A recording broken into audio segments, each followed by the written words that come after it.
A game I played the other day. I was asked to play in an event that I didn't really want to play in, but I kind of want to play in it. I'm playing paired against a player rated 1100. He's probably my age, give or take.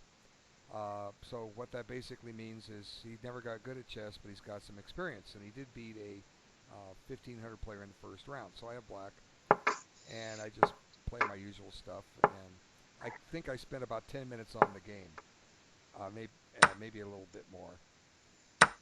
And he doesn't know what he's doing. He kind of plays a bad move, and I just strike in the center, and he attacks my queen, and I go pin it.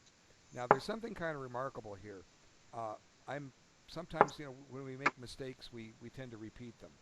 And I've played countless blitz games uh, where in this position and similar ones out of the Chigorin defense, the queen's gambit declined, where I forget that when this pin gets broken, that the queen is suddenly under attack, and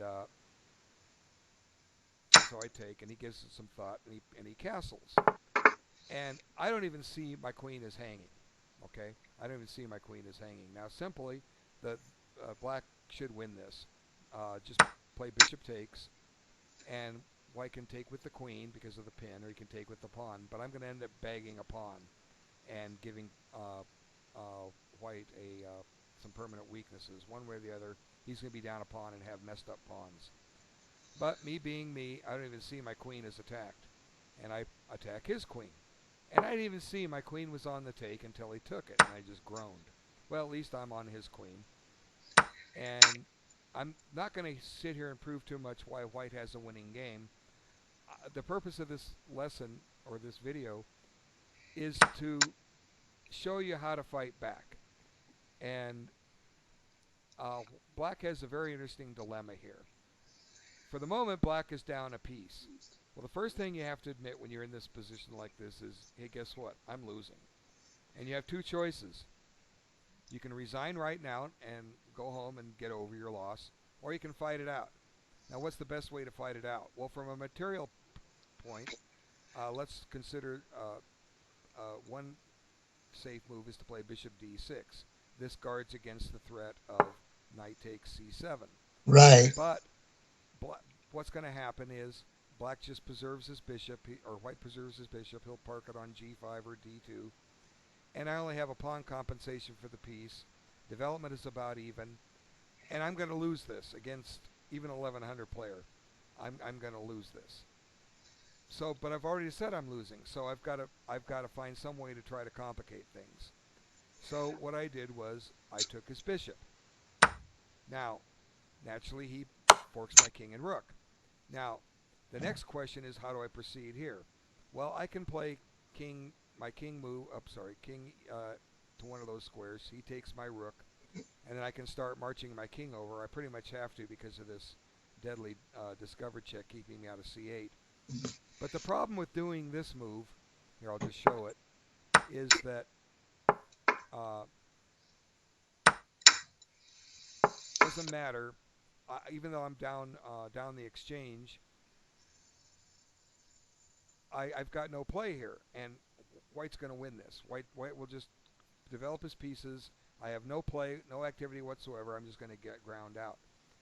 And since I say I realized I was going to lose no matter what, I would try to seek the most complicated path I could, even if it meant giving up more material than I had to. So, let's back this up. Wait, I didn't play king d8. I put the king on e7. Now if unless he takes my rook, I save it, and I'm not down any material. I think I'm down a pawn. Yeah, I'm down a pawn. If he stops and takes my pawn, I save my rook. So he took my rook. Now I'm a whole rook down. But as I've stated over and over again, I'm losing no matter what. I've already accepted that. But at least I have a pawn on the 7th rank. And it didn't take me long to reach this position because I'm moving quickly, and my opponent was probably moving a little too quickly. Maybe he got eager.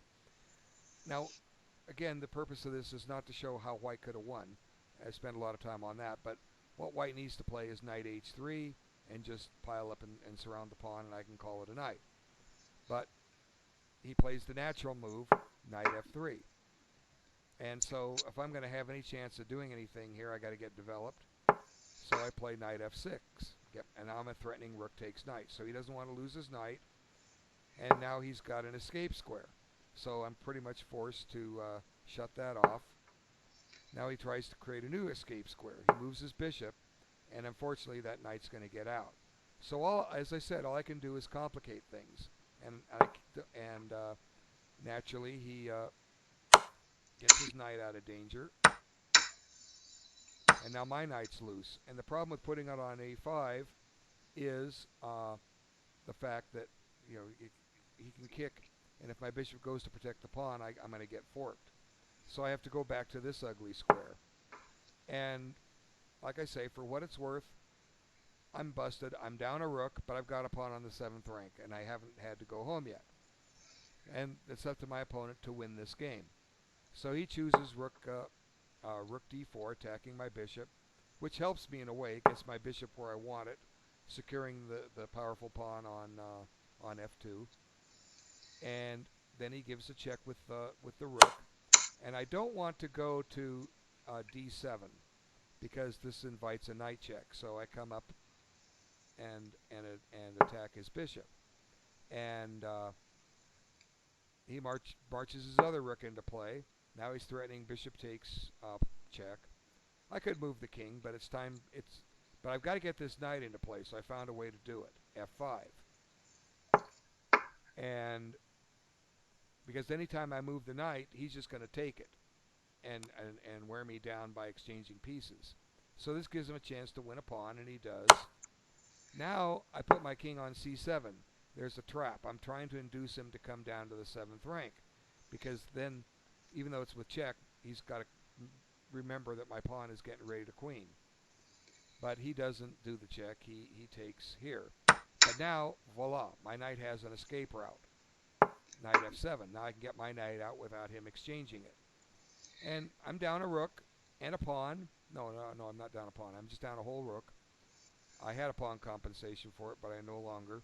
And it's up to white to prove he can win this game. So he plays his knight to e5, offering more exchanges. Naturally, he wants me to play knight takes knight, and he'll just grind me down. But he overlooks that I have this clever move. And I'm now attacking his rook, and I'm attacking his bishop. And I've shown this to 5 people already in some of my chess lessons. I've got Night Fighter aboard with me. And I'm going to ask Night Fighter what he would do here with white. How do you deal with the threat of knight takes bishop and knight takes rook? What's your first candidate move? Well, of course, I'm thinking of rook f4, defending the bishop and removing the sort of the knight against the rook simultaneously. Let me see. There may be some flaws in that. We'll have to. Okay, I'm just going to stop here. I want to make a point. I can't remember if I showed this to 5 people already or 4. I'd have to stop and count. That's not important. But the only player, every player suggested rook f4. Night Fighters over the board rating is high 1700s. I was showing it to people in the range of 1200 to 1700. The only person that solved it correctly was rated 2000. Mm-hmm. Okay, and naturally he followed with the recommendation in Night Fighter. He played rook f4.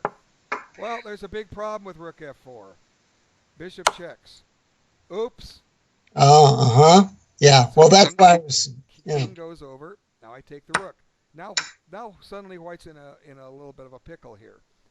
I'm threatening knight takes bishop, and bishop takes knight. Right. So how does he get out of this? Well, he plays knight d3. Now he's attacking my bishop. Okay, well, I just go ahead and take his bishop. He takes mine, and all of a sudden knight comes into e3. And look at the poor white rook. It's under attack. If the king protects it, I take the rook and I make a queen. So he put his rook on h1. I make a queen.